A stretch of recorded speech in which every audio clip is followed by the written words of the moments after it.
Muito bem, nós estamos aqui para mais um programa nesse canal do YouTube, onde estamos gravando o Novo Testamento, capítulo por capítulo, verso por verso. Quando concluirmos esse trabalho, você terá um comentário completo do Novo Testamento, tipo vídeo, que você pode acionar e acessar a hora que quiser. Você pode utilizar esses estudos de forma sistemática, capítulo por capítulo, verso por verso, quando você estiver fazendo o seu estudo pessoal da Bíblia, ou você pode acessar isso, alguma curiosidade na leitura da sua Bíblia. Por exemplo, eu queria ver o comentário em Atos, capítulo 18, e aí você procura Atos 18, aciona e ver o que nós estamos comentando, caso você tenha alguma curiosidade em Atos 18. Então, esse é o propósito desse programa. Também para pregadores que assistem esse programa, de repente pode adquirir alguma ideia para algum sermão. Nós damos alguns esboços de sermão durante a explicação da palavra de Deus. Muito bem, hoje nós vamos continuar em João capítulo 19. João capítulo 19 é continuação do julgamento de Jesus, que começa em João capítulo 18, verso 28, que diz que depois que Jesus esteve na casa de Anás, de Caifás, ele então foi levado pelos judeus para Pilatos. Pilatos é o governador, procurador de Roma, que estava governando a região da Judéia. O nome Pilatos, ele aparece um total de 54 vezes no Novo Testamento. 54 vezes, é bastante, aparece até mais do que o nome de alguns discípulos de Jesus, né? O nome Pilatos aparece 54 vezes. No Evangelho de João, que é interessante, é que o nome Maria não aparece nenhuma vez. A Maria, né, a mãe de Jesus, ela aparece no Evangelho de João só com o título Mãe de Jesus, nem o nome João menciona. Por exemplo, João capítulo 2 diz que a mãe de Jesus veio e disse: eles não têm mais vinho. E depois João 19, que é esse capítulo que nós vamos ver agora, aparece a mãe de Jesus ao pé da cruz, mas João nem sequer menciona Maria. Mas, no entanto, o nome Pilatos, eu estou usando Maria só como uma comparação, que ela não é mencionada, ela é anônima nesse evangelho. Nicodemos, por exemplo, aparece 3 vezes, o nome Nicodemos, mas Maria nem sequer uma. E Pilatos, nesse evangelho, é o que mais aparece. Nesse capítulo 18, aí o capítulo 19, Pilatos vai aparecer 20 vezes. João menciona Pilatos 20 vezes nominalmente. É o evangelho que mais menciona Pilatos. Lucas menciona 12 vezes o nome Pilatos. Marcos 10, Mateus 8. Então nós temos 20 vezes em João, 12 vezes em Lucas 32, 10 vezes em Marcos 42, e em Mateus 8 forma 50 vezes que Pilatos é mencionado nos 4 evangelhos, sendo que no Evangelho de João 20 vezes. No livro de Atos ele é mencionado 3 vezes e em 1 Timóteo 1 vez. Então nós temos 54 vezes o nome Pilatos mencionado na Bíblia, 50 vezes nos 4 evangelhos, 20 vezes só no Evangelho de João. Isso é interessante, porque depois o credo dos apóstolos vai citar o nome Pilatos, né? Creio em Jesus Cristo, creio em Deus Pai Todo-Poderoso, Criador dos céus e da terra, e em seu Filho Jesus Cristo, que veio, né, padeceu, morreu, padeceu sob Pôncio Pilatos. O nome Pilatos vai aparecer no credo dos evangelhos, não é? Então, isso marca a Pilatos como uma figura histórica. E aí nós marcamos exatamente a data em que Jesus, pelo menos, esteve na Terra, né? Para aqueles que negam Jesus como histórico, como uma figura histórica, Pilatos foi uma figura histórica, e essa associação de Jesus com Pilatos coloca Jesus também como uma pessoa histórica. Não é? Então, essa seria a historicidade do Evangelho de João, que existe inclusive um grupo de eruditos que acreditam que o Evangelho de João é só espiritual, e de fato tem muita figura espiritual, mas isso coloca a historicidade do Evangelho de João. Então, eu tinha que mencionar isso, porque Pilatos é mencionado várias vezes no capítulo 19, começa no capítulo 18, para que você possa ver a historicidade, né, como o Evangelho de João também é histórico. Muito bem, esse julgamento de Jesus continua no capítulo 19, começou quando Jesus é levado a Pilatos. Pilatos quer saber que acusação trazem. Os judeus disseram, se esse não fosse malfeitor, nós não te entregaríamos, mas não diz qual é a acusação. Malfeitor, mas não diz qual é o mal que ele fez. Pilatos, então, sabe e começa a sentir que por inveja eles o entregaram. Ele interroga Jesus, não é? Eu só estou recordando no final do capítulo 18. Ele interroga Jesus, ele pergunta a Jesus se Jesus é o rei dos judeus. Jesus diz, tu dizes isso de ti mesmo, outros que disseram a meu respeito. Pilatos então diz, por acaso sou eu judeu, o teu povo me entregou a mim, o que fizestes? E como ele não consegue uma acusação contra Jesus, ele volta para fora, no capítulo 18, 38, e diz, eu não acho nele crime algum. Depois de perguntar a Jesus o que é a verdade, ele volta e diz, eu não acho nele crime algum. Quando ele diz crime algum, crime de morte. Pilatos está decidido a soltar Jesus. Diz que durante a Páscoa era costumeiro soltar um preso, e ele tinha Jesus e Barrabás. Quando ele apresenta os dois, o povo disse, não, esse não, mas Barrabás. E Barrabás era um salteador, né? Então Pilatos, quando viu que o povo pediu a Barrabás, Pilatos decide mandar açoitar Jesus. E assim começa o capítulo 19. O povo, quando escolheu a Barrabás, isso significava que Jesus seria crucificado.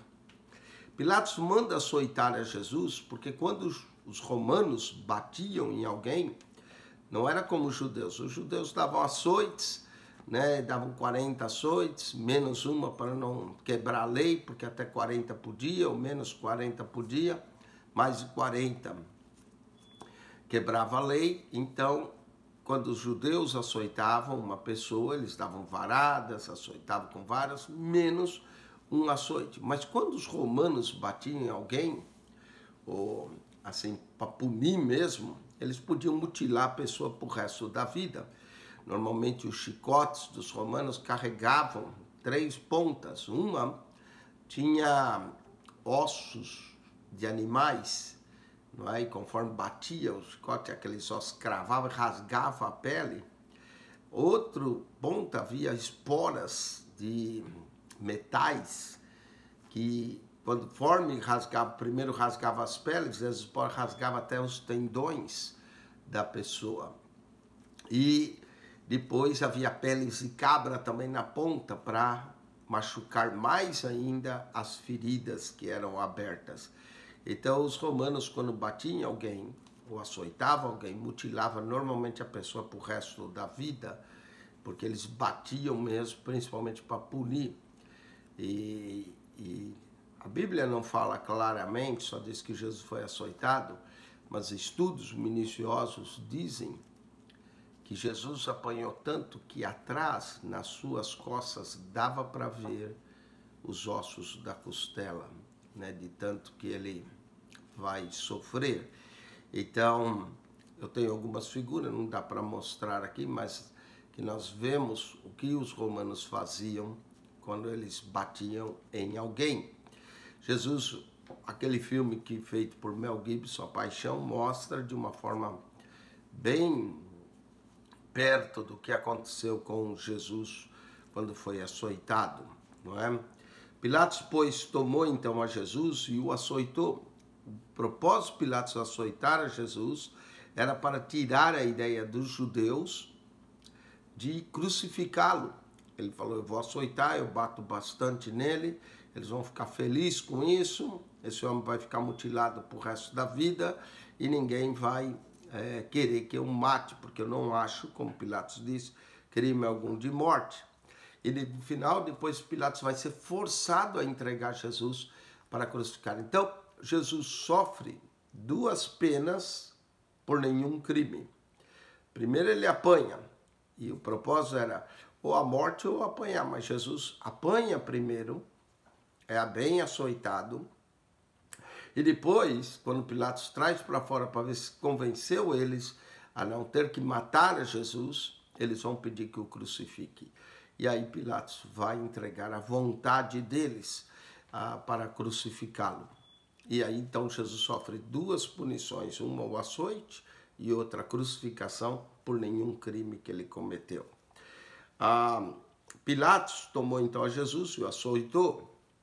E os soldados, reuniu-se toda uma corte, quase 600 soldados em torno dele, e os soldados tecendo uma coroa de espinhos, porque ouviram que a punição dele era rei, então deram-lhe uma coroa de espinhos. Jesus ganhou uma coroa de espinhos para que eu e você tivesse a coroa da vida, para que eu e você tivesse a coroa da justiça, para que eu e você tivesse a coroa da glória, para que eu e você tivesse uma coroa incorruptível, para que eu e você tivesse uma coroa de benignidade, de misericórdia. Então Jesus ganha uma coroa de espinhos, deram-lhe sobre a cabeça. Os espinhos eram espinhos grandes, venenosos, conforme penetrava na cabeça, a cabeça inchava, e aí os espinhos penetravam mais ainda e o sangue corria pela face. Teceram uma coroa de espinhos, lhe puseram sobre a cabeça, lhe vestiram uma veste de púrpura, talvez pegaram uma capa de algum soldado,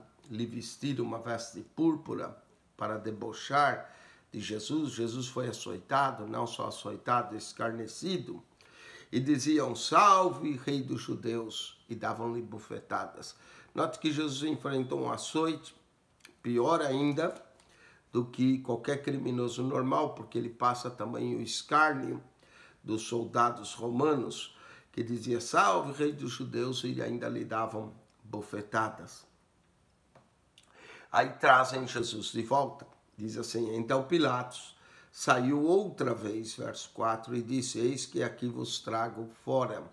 Trouxe Jesus bem açoitado, com a coroa de espinhos, com aquele manto de escarlate que eles o vestiram, para que saibas que não acho nele crime algum. Segunda vez, a primeira ele já tinha dito no capítulo 18, 38, não acho nele crime algum. Agora no capítulo 19, verso 4, traz ele para fora, para que saibas que não acho nele crime algum. Saiu, pois, Jesus, levando a coroa de espinhos, a veste de púrpura, e disse-lhe Pilatos: eis aqui o homem. Eis aqui o homem. Essa é uma outra expressão interessante no Evangelho de João, porque Jesus é tão divino no Evangelho de João que às vezes a gente tem que procurar aonde está a humanidade dele. Mas aqui está um verso: eis aqui o homem chamado Jesus, o homem que vocês dizem que é rei dos judeus, está aqui ele, e ele estava todo arrebentado, com coroa de espinho, com veste escarlate, sangrando, não é? Então Pilatos apresenta Jesus dessa forma, para ver se eles desistem de ter que crucificá-lo, que já 2 vezes ele falou: eu não acho nele crime algum digno de morte, não é? Então está aqui ele: eis aqui o homem, vocês podem levar ele, está todo arrebentado, já batemos nele, já açoitamos, já escarnecemos dele, lhe demos uma coroa de espinhos para que vocês desistam de o crucificar, basicamente, não é? Vendo, pois, os principais sacerdotes e os servos gritaram dizendo: crucifica-o, crucifica. Eles querem forçar a mão de Pilatos para terminar o trabalho que eles tanto queriam, que é a morte de Jesus. Crucifica-o, crucifica-o. Disse Pilatos: tomai vós e crucificai-o. Está vendo como Pilatos argumenta? Pilatos bateu em Jesus para não ter que crucificá-los, mas eles agora ainda querem a crucificação dele. Pilatos diz: tomem vocês então e o crucificam, o que restava dele depois de tanto açoite, porque eu nenhum crime acho nele. Terceira vez, por 3 vezes, Pilatos menciona que não achou crime nenhum em Jesus, no verso capítulo 18, 38, capítulo 19, verso 4 e agora no 19, verso 6. Não acho nele crime algum. 3 vezes. Quando Pilatos mandou que eles o pegassem e o crucificaram, responderam os judeus: nós temos uma lei, segundo a nossa lei, deve morrer porque se fez filho de Deus. Uau! Então por que eles não crucificaram? Por que eles não apedrejaram a Jesus? Não é? Queriam que Pilatos fizesse o trabalho sujo dele. E Pilatos, quando ouviu que essa era a acusação, na verdade, nós temos uma lei, segundo a nossa lei deve morrer porque se fez filho de Deus, Pilatos então vai ficar atemorizado com essa palavra. Além do mais, no Evangelho de Mateus nos conta que a mulher de Pilatos teve um sonho e mandou avisá-lo. Não entre em juízo por causa desse justo, porque num sonho muito sofri por causa dele.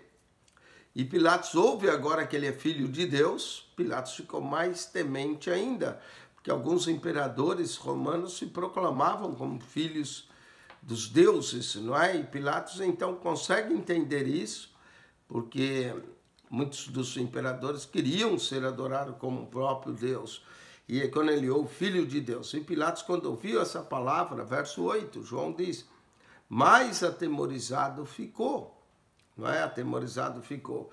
E entrou outra vez na audiência e disse a Jesus, de onde és tu? Mas Jesus não lhe deu resposta. Não é? Quando Jesus falou que sim, para isso eu nasci, logo quando Pilatos disse no 18:37, logo tu és rei, Jesus respondeu, tu dizes que eu sou rei, eu para isso nasci e vim ao mundo para dar testemunho da verdade, e todo aquele que é da verdade ouve a minha voz. Pilatos perguntou o que é a verdade, e agora Pilatos volta e quer saber de onde és tu, mas Jesus não lhe deu resposta. Jesus, quando não deu resposta, Pilatos ficou mais admirado ainda e disse, não me falas a mim? Não sabes tu que tenho poder para crucificar e tenho poder para te soltar? Pilatos tinha esse poder de crucificar e o soltá-lo. A mesma multidão pedindo que o crucificasse. Respondeu Jesus, nenhum poder terias contra mim se de cima não te fosse dado. Mas aquele que me entregou a ti, maior pecado tem. Eu vou sugerir para você que como um dos temas no Evangelho de João é o tema de julgamento, que na verdade quem está sendo julgado aqui nem é Jesus, quem está sendo julgado aqui é as autoridades religiosas dos judeus que entregou Jesus para Pilatos e o próprio Pilatos. Porque olha como Jesus responde quando Pilatos diz, você não sabe que eu tenho poder para te soltar ou te mandar crucificar? A resposta de Jesus é, nenhum poder teria contra mim se de cima não te fosse dado. Primeiro Pilatos corrigiu a ideia que Pilatos tinha sobre o poder, não é?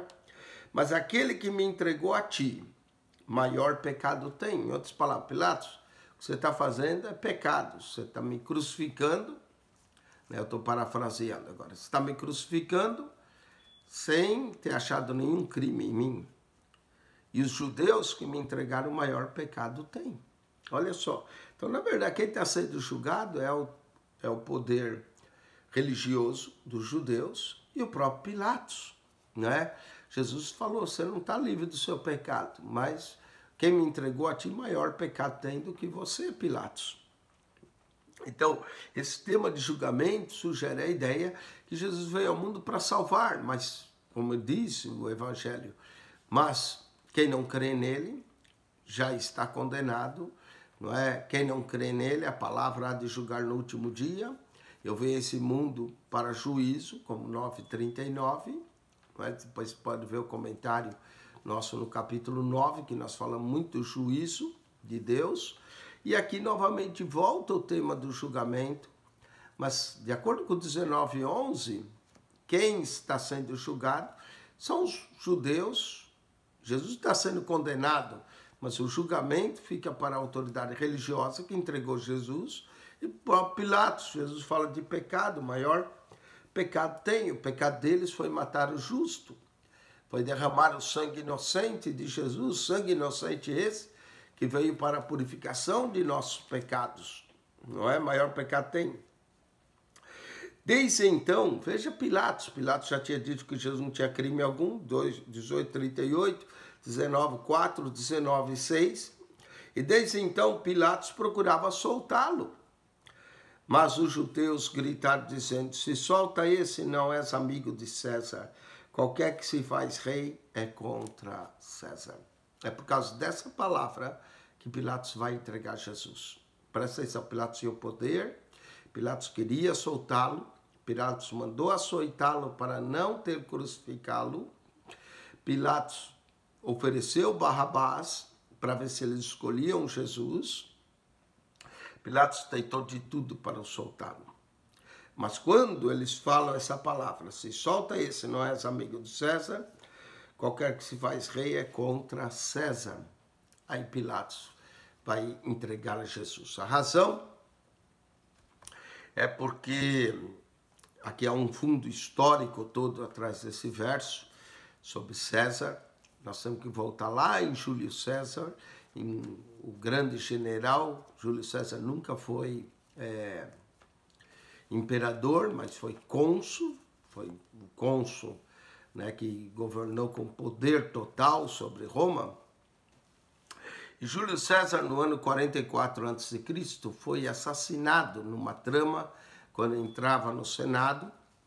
Os senadores, vários senadores, instigados por Brutus, não é? Esfaquearam Júlio César, a própria faca de Brutus também enfincou nas costas de César, levou várias facadas e morreu no Senado.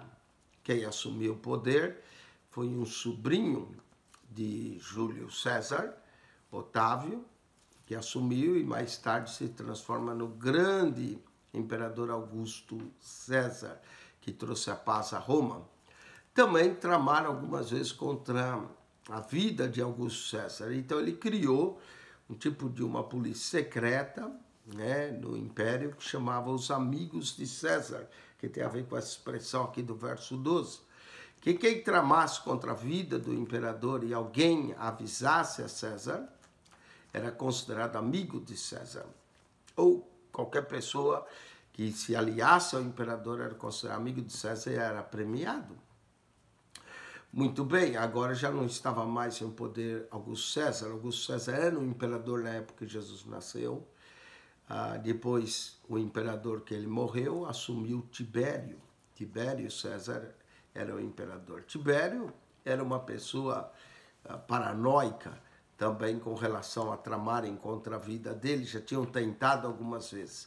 Inclusive, havia um soldado muito influente, né, um centurião chamado Suginos, que era bem próximo a Tibério, e ele que sugeriu Pôncio Pilatos para o cargo de governador na Judéia. Suginos também, mais para frente, tramou contra a vida de Tibério e foi tirado do seu cargo. Então, se Tibério soubesse que Pilatos não era amigo de César, Pilatos poderia perder o seu cargo. E quando Pilatos, presta atenção, ouviu isso, eles praticamente torceram o braço de Pilatos aqui, para que Pilatos entregasse Jesus à crucificação. Se solta esse não é amigo de César, qualquer que se faz rei é contra César. Ou seja, eles estavam ameaçando de informar a Tibério que Pilatos não era considerado amigo de César. Diz o verso 13, ouvindo, pois, Pilatos esse dito, levou Jesus para fora, assentou-se no tribunal, no lugar chamado Listrotos, e em hebraico o nome é Gábata, que é o tribunal dos romanos, Listrotos, e em hebraico o nome é Gábata, e era a preparação da Páscoa, quase a hora sexta, e disse aos judeus, eis aqui o vosso rei. Não é a hora sexta, a preparação da Páscoa. Então, Jesus vai ser crucificado nessa hora. Essa hora não é a hora dos judeus, é uma hora dos romanos. Eis aqui o vosso rei. Mas eles bradaram: tira, tira, crucificai. Diz Pilatos: hei de crucificar o vosso rei? Responderam os principais sacerdotes: não temos rei senão a César. Então entregou para que fosse crucificado. Aqui não diz que Pilatos lavou as mãos no Evangelho de João, mas no outro Evangelho diz que Pilatos pediu uma bacia e lavou as mãos. Há duas tradições com relação a Pilatos. Uma que diz que mais tarde ele se converteu. Note que ele ficou atemorizado ao ouvir que Jesus era filho de Deus e ele queria soltar a Jesus. Sua esposa já tinha tido um sonho, Cláudia, com ele. Então, que falou: não entre em juízo por causa de ser justo. Cláudia, inclusive, diz que se tornou cristã mais tarde e até a Igreja Católica canonizou ela, Santa Cláudia.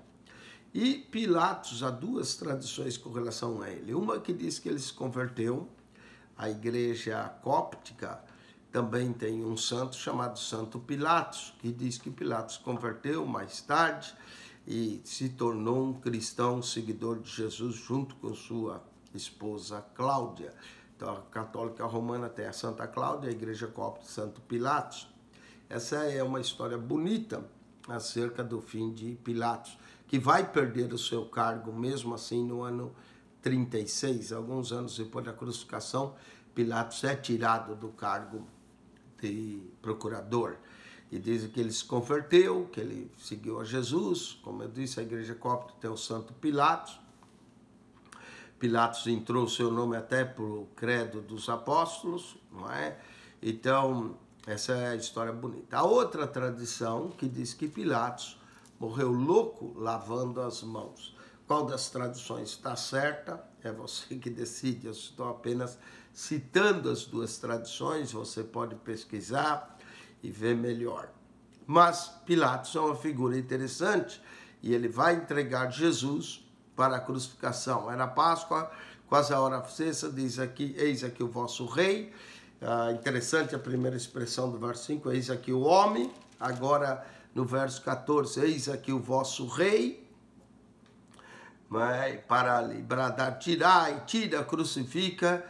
Diz Pilatos: hei de crucificar o vosso rei? Ainda uma última vez ele tenta perguntar e responder os principais sacerdotes: não temos rei senão a César. Interessante, eles queriam um Messias que o livrasse do poder de César. Agora, quando Pilatos diz: eis aqui o vosso rei, eles vão dizer: não temos rei senão o César. Então entregou para que ele fosse crucificado, tomaram Jesus e o levaram. Agora nós vamos ter o processo da crucificação. E levando ele às costas a sua cruz, Jesus mesmo carregou a sua cruz, saiu para o lugar chamado Calvário, que em hebraico se chama Gólgota. O sentido da palavra Calvário, Gólgota, literalmente significa lugar da caveira. Há uma montanha próxima a Israel, fica fora dos muros da cidade, que tinha a cara como um grande esqueleto, caveira, e acredita que ali Jesus foi crucificado, nesse lugar chamado literalmente caveira. Gólgota, ou Calvário, ou caveira, é o nome do lugar aonde Jesus foi crucificado. Verso 18, onde o crucificaram, e com ele outros dois, um de cada lado e Jesus no meio. Então, Jesus é crucificado entre dois malfeitores, um de cada lado. E Pilatos escreveu um título e pô-lo em cima da cruz. Nele estava escrito: Jesus Nazareno, Rei dos Judeus.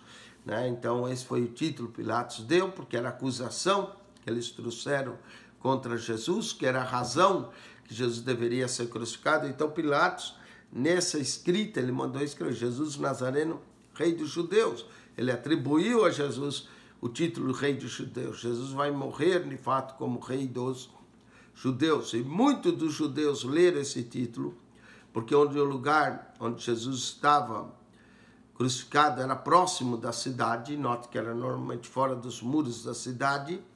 e esse estava escrito em hebraico, grego e latim. As três línguas mais conhecidas durante o Império Romano, o hebraico, que era a língua falada na Palestina, além do aramaico, né? Mas o hebraico e o aramaico era bem próximo. Quem lia hebraico e falava aramaico entendia o que estava escrito em hebraico, porque são línguas próximas. Estava escrito em grego, todos os documentos do Império eram feitos em grego, inclusive o Novo Testamento é escrito no grego, não o grego clássico dos filósofos, mas o grego koiné, que era o grego popular que o povo falava. Então, hebraico era a língua da Palestina, grego era a língua de todo o Império, da cultura greco-romana, e latim, que era a língua dos soldados. Note que o título de Jesus tinha escrito nas três línguas na tábua que foi sobre a cruz. Diziam, pois, os principais sacerdotes judeus a Pilatos, e é interessante João mencionar esses detalhes. Dizia, pois, os principais sacerdotes judeus a Pilatos, não escreva rei dos judeus, mas que ele diz, sou o rei dos judeus. Então Pilatos, respondeu Pilatos, o que escrevi, escrevi. Ou seja, era final que Pilatos tinha mandado escrever. E ele diz, o que escrevi, escrevi. Interessante João mencionar esses detalhes, porque essa era a acusação. Em todo julgamento veio o título de rei, quando Pilatos disse no 18:37, logo tu és rei. Jesus diz, tu dizes que sou rei, eu para isso nasci, para isso vim ao mundo, a fim de dar testemunho da verdade. Esse rei é o rei da verdade, é o rei que fala a verdade. Pilatos vai perguntar o que é a verdade, não é?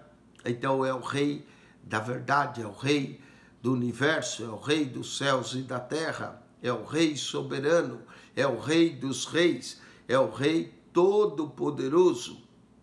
Pilatos diz, o que escrevi, escrevi. Tendo, pois, os soldados crucificado a Jesus, tomaram suas vestes e fizeram 4 partes, para cada soldado uma parte. E também a túnica, porém, tecida toda de alto a baixo, não tinha costura.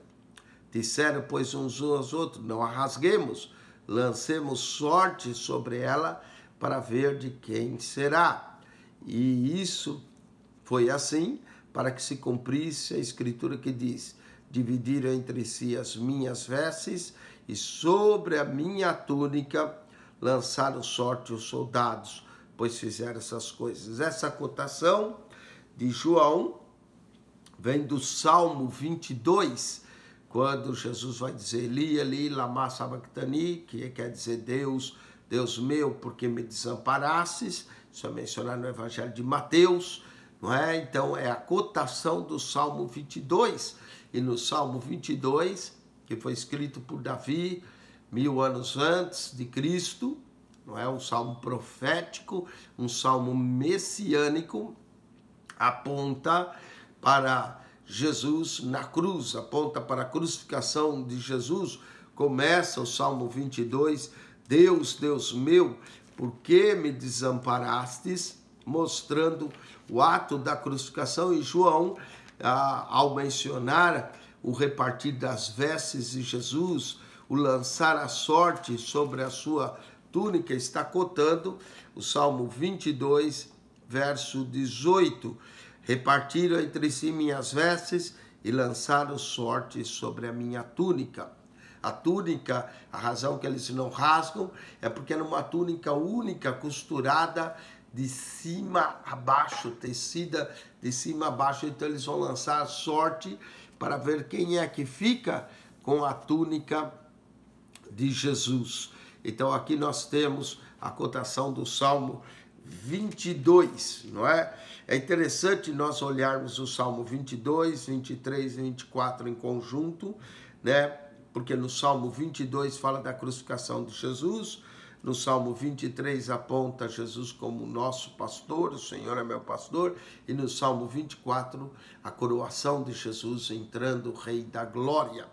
Então no Salmo 22 Jesus é profeta, No Salmo 23 ele é pastor, ele é o meu pastor, que ocupa também o cargo de sacerdote, não é? Pastor sacerdote.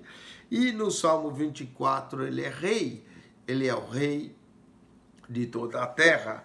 No Salmo 22 nós temos o apontamento da morte de Jesus. No Salmo 23, da vida de Jesus, não é?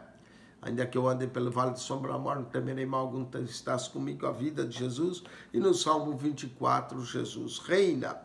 No Salmo 22, vai apontar para a cruz, é dado a Jesus uma cruz. No Salmo 23, ele tem um cajado, porque ele é o pastor. E no Salmo 24, ele ganha uma coroa, porque ele é coroado. No Salmo 22, aponta para o passado, a morte de Cristo. O Salmo 23, para o presente, e o Salmo 24 para o futuro, aonde Jesus reinará eternamente. Mas a cotação de João 19, verso 24, tem a ver com o Salmo 22, verso 18. Agora, João, ao mencionar que algo que estava acontecendo era profético, não é? O fato de repartir as vestes, lançar a sorte sobre a túnica de Jesus, João vai mencionar quem estava junto à cruz. E junto à cruz de Jesus estava sua mãe. Note que João sempre se refere a Maria como mãe de Jesus, nem sequer menciona o nome dela. E é interessante isso, porque quem é anônimo no Evangelho de João significa que era bem conhecido para os leitores do Evangelho. E junto à cruz estava sua mãe. E a irmã de sua mãe, quer dizer, a tia de Jesus. Aí ele diz Maria. Então, tinha Maria, mãe de Jesus, tinha Maria, uma irmã de Jesus, que era a mulher de Clopas, e Maria Madalena. As três Marias. A Maria, mãe de Jesus, apesar que João não menciona, só diz mãe de Jesus. A Maria, mulher de Clopas, que era a irmã da mãe de Jesus. E a Maria Madalena, as três Marias ao pé da cruz. Ora, Jesus, vendo ali sua mãe, e que o discípulo a quem ele amava, esse é o discípulo anônimo que escreve o Evangelho, que há um livro até que diz quem é o discípulo amado, a quem Jesus amava. Um sugere que era Lázaro, em João 11:4, se Lázaro é o discípulo amado, explica por que a história de Lázaro só aparece em João, porque o próprio Lázaro vai escrever. Outros dizem que é Tomé, porque Tomé disse, eu não vejo o sinal dos pregos, e a lança furou. O discípulo amado tinha que ver. Então, quando Tomé faz essa indagação, alguns dizem que é Tomé, mas a maioria da cristandade aceita que é João, e deu o nome do Evangelho de João. E se perguntar a minha opinião, eu creio que o discípulo amado também é João, apesar de ter que citar essas outras referências para você acerca do discípulo a quem Jesus amava. Estava presente e disse à sua mãe, mulher, eis aí o teu filho. Jesus vai entregar o cuidado de sua mãe ao discípulo amado. Depois, disse ao discípulo, eis aí tua mãe, e desde aquela hora o discípulo a recebeu em sua casa. Muita gente só lê eis aí a tua mãe, diz que Jesus fez Maria mãe de todos nós, principalmente na fé católica, ensina isso. Mas se você olhar a continuidade do versículo, não é isso que Jesus está dizendo. Desde aquela hora o discípulo a recebeu em sua casa. Ou seja, o que Jesus, na verdade, está fazendo é entregando o cuidado de sua mãe ao discípulo amado. Inclusive, João vai acabar morrendo em Éfeso. E se você visitar a cidade de Éfeso, diz que Maria acompanhou João a Éfeso e ela acaba morrendo em Éfeso. Há um túmulo de Maria. Há um túmulo de Maria em Jerusalém, há um túmulo de Maria em Éfeso, né? Interessante como é que a pessoa pode ter dois túmulos. Mas, historicamente, diz que Maria, mãe de Jesus, acompanhou João até Éfeso e lá morreu e há um túmulo a ela, não é? O verso aqui sugere, de fato, que ele está entregando o cuidado de sua mãe. Ela não está fazendo Maria mãe de todos nós, como a Igreja Católica ensina, mas final do verso 16, desde aquela hora o discípulo a recebeu em sua casa, mostrando que ele tomou cuidado de Maria daquele momento em diante da morte de Jesus. Depois, sabendo Jesus, já que todas as coisas estavam terminadas, para que a Escritura se cumprisse, diz: tenho sede. Interessante, não é? Essa Escritura, tenho sede. De que Escritura João está se referindo? Ele está se referindo novamente ao Salmo 69, verso 21. E eu vou ler esse Salmo, porque é uma referência direta para que se cumprisse a Escritura. Não é? Jesus diz: tenho sede. Diz que os evangelhos, na verdade, são história, mas história que havia sido profetizada, e quando eles escrevem os evangelhos, eles tomam cuidado de examinar. Deram-me fel por mantimento na minha sede, me deram a beber vinagre. Está vendo? Essa é a escritura do Salmo 69, verso 21. Deram-me fel por mantimento e na minha sede me deram a beber vinagre. Quando Jesus diz: tenho sede, verso 29, estava, pois, ali um vaso cheio de vinagre, e encheram de vinagre uma esponja, e pondo no isopo, lhe chegaram à boca. E quando Jesus tomou o vinagre, ou provou o vinagre, disse: está consumado. E, inclinando a cabeça, entregou o Espírito. Interessante, foi cumprimento de uma profecia, que lhe deram vinagre a beber na minha sede, que dizia o Salmo 69, verso 21. Diz que Jesus tomou 3 líquidos, né, em vida, tomou água, no poço, ele disse à mulher: tenho sede, né, tomou água. Em João 2, ele transformou água em vinho. Então, tomou vinho. Jesus foi chamado tomador de vinho, né, por alguns, um beberrão, tomador de vinho, e tomou vinagre.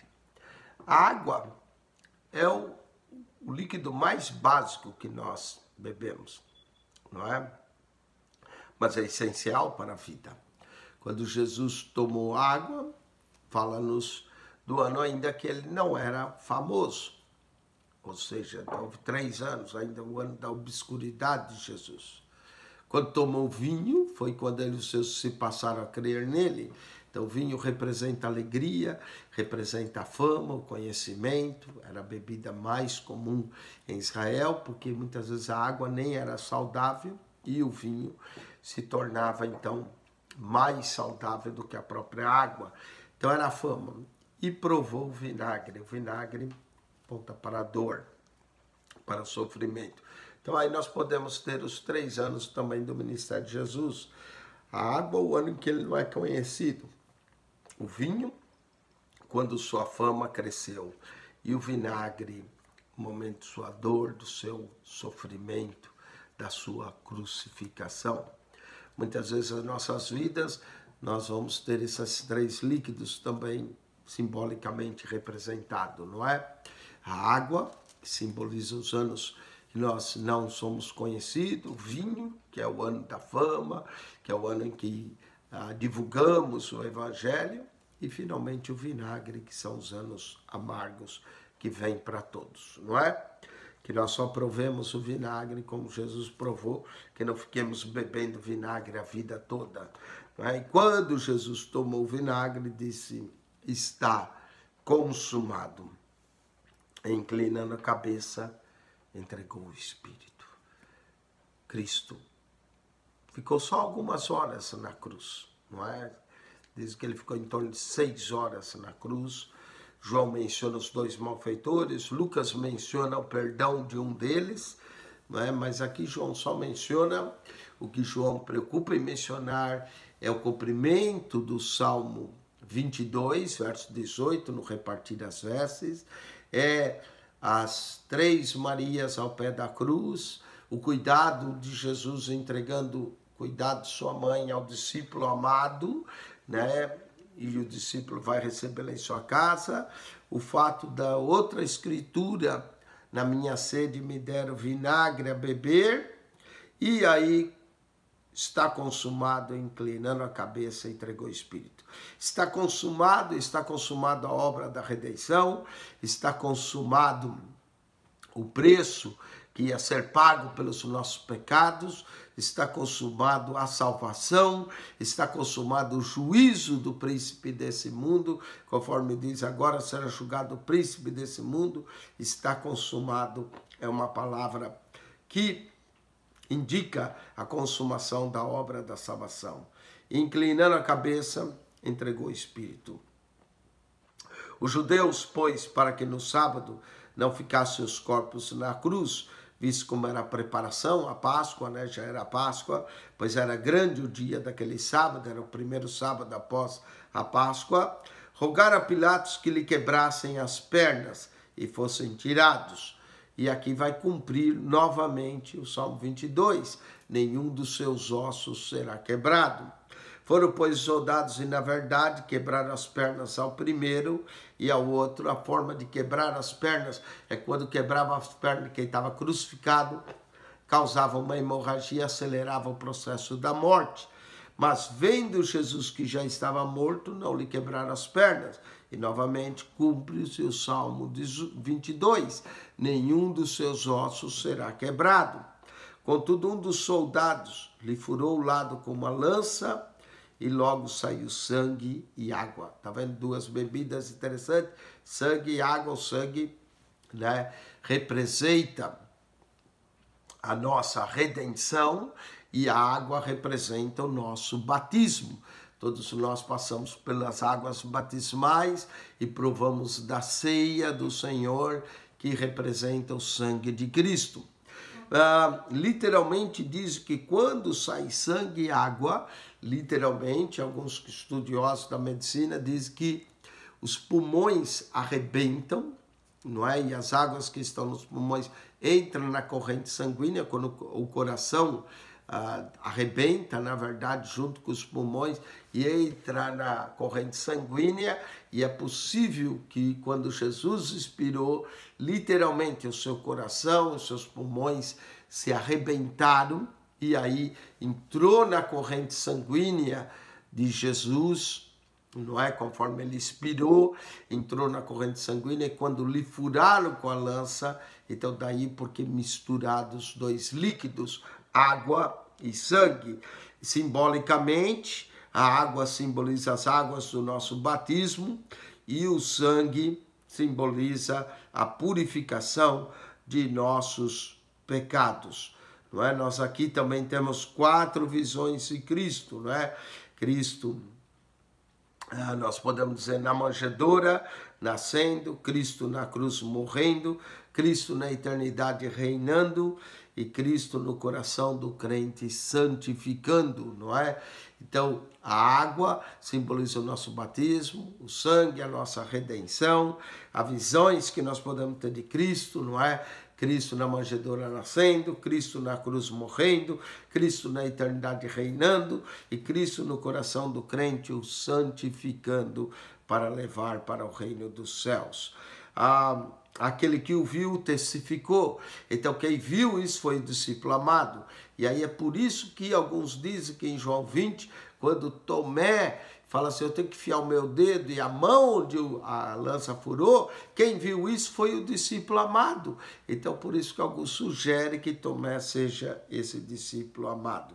Aquele que viu testificou, mas João também poderia ter visto e mencionado aos demais, não é? Aquele que viu testificou, o seu testemunho é verdadeiro e sabe que é verdade o que diz, para que também vós o creais, não é? Então, de fato, Jesus teve o seu lado perfurado por uma lança, o discípulo testificou que saiu sangue e água, não é? Outras coisas simbólicas, como eu disse, do nosso batismo e da nossa redenção, para que isso aconteceu, para que se cumprisse a escritura que diz, novamente, Salmo 22, nenhum dos seus ossos será quebrado, não é?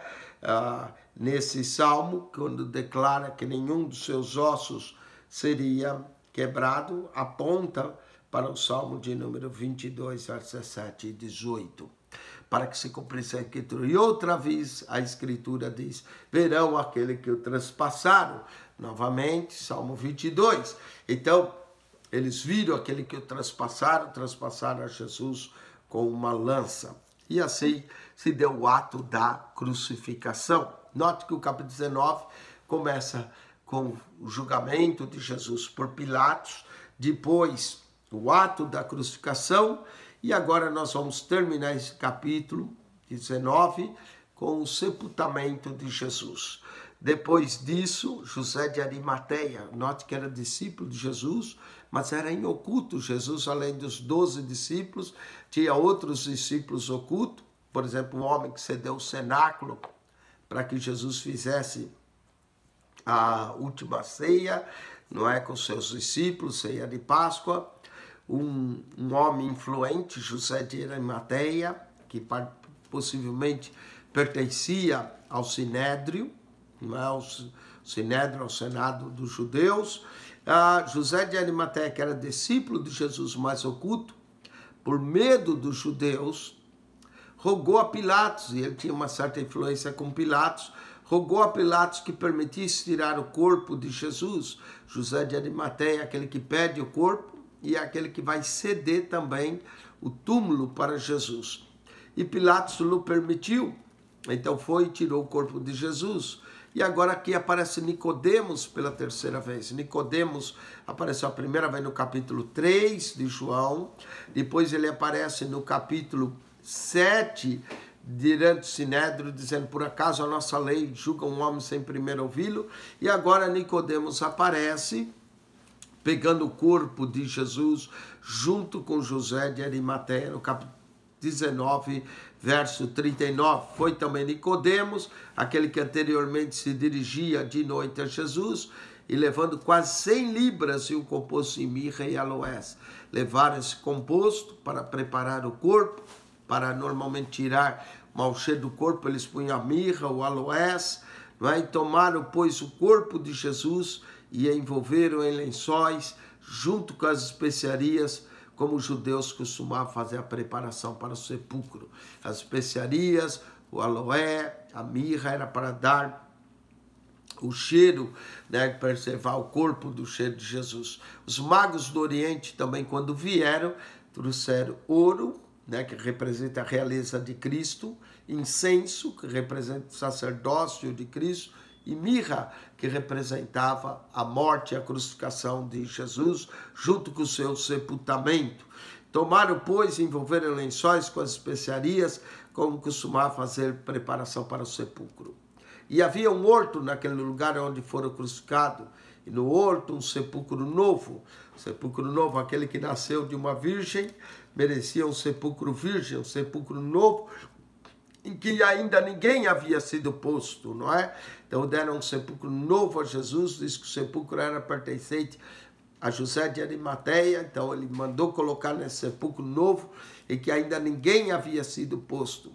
Ali, pois, por causa da preparação dos judeus e por estar perto daquele sepulcro, puseram a Jesus. Puseram Jesus ali próximo, né? Tinha poucas horas antes de o sol declinar, e aí já era considerado sábado, nenhum serviço servil poderia fazer, então tiraram o corpo, enrolaram lençóis, colocaram a mirra, o aloé no corpo, prepararam e puseram naquele sepulcro novo. Ali ficava próximo, nesse horto, né? Hoje diz que é o Jardim de Gordon, que era um arqueólogo que foi, achou o local onde puseram o sepulcro, e lá está escrito, ele não está aqui, mas ressuscitou. Puseram então o corpo de Jesus ali, e assim se deu o sepultamento de Jesus. Com isso nós concluímos o capítulo 19, onde nós temos o julgamento, a crucificação e o sepultamento de Jesus. Agora voltaremos para o capítulo 20, que é o capítulo da Boa Nova, da ressurreição de Cristo, amém? Estamos quase concluindo o Evangelho de João, já estudamos 19 capítulos, só temos mais 2, o capítulo 20 e o capítulo 21, que estaremos concluindo assim o Evangelho de João. Que Deus vos abençoe, que a graça de nosso Senhor Jesus seja com todos, o amor de Deus, o nosso Pai, e a consolação do Espírito Santo com todos vós. Quem esteve convosco mais uma vez, pastor Eugênio Piacentini. Assistam os demais programas, nosso comentário no capítulo 18, nosso comentário nesse capítulo 19 que você acabou de assistir, o capítulo 20 e assim por diante. Deus vos abençoe ricamente em Cristo Jesus. Amém.